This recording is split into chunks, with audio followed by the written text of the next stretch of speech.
अहम खबर है। सुप्रीम कोर्ट सिविलियन के फौजी अदालतों में ट्रायल का मामला है। सुप्रीम कोर्ट ने 23 तारीख की समाअत का हुक्मनामा जारी कर दिया। बेंच के रुकन जस्टिस याहिया आफरीदी ने अपने अलग नोट में फुल कोर्ट बनाने का कह दिया। मैं जस्टिस काजी फायजीसा के एतराजात से मुत्तफिक नहीं हूं, नोट में कहा गया है। उन्होंने कहा कि मैं सुप्रीम कोर्ट की कार्रवाई की कानूनी हैसियत पर कोई तबसरा करना मुनासिब नहीं समझता।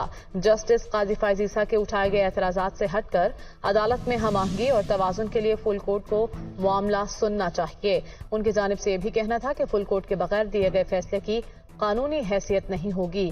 इसी बारे में मजीद तफसीलात जान लेंगे। हमारे साथ मौजूद हैं हसीब मलिक। हसीब, आगाह कीजिएगा।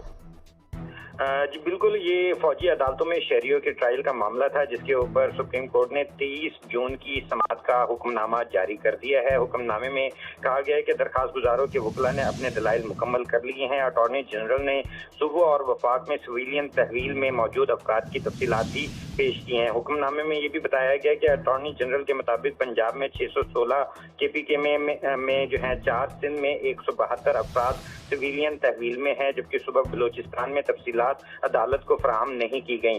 तहरीरी फैसले के अंदर ये भी एक नोट भी तहरीर किया गया है। जस्टिस मंसूर अली शाह के बाद जस्टिस याहिया आफरीदी ने भी फुल कोर्ट बेंच तश्कील देने का मुतालबा किया है और अपना अलहदा एक नोट भी तहरीर किया है। नोट में कहा गया है कि chief justice of Pakistan full court bench तश्कील दें। निज़ाम अदल की साखी इमारत अवामी एतमाद पर खड़ी होती है, जबकि मौजूदा हुकूमत की मुद्दत ख़त्म होने को है और इस वक्त मुल्क में इंतखाबात के लिए सियासी माहौल का मंजरनामा चल रहा है।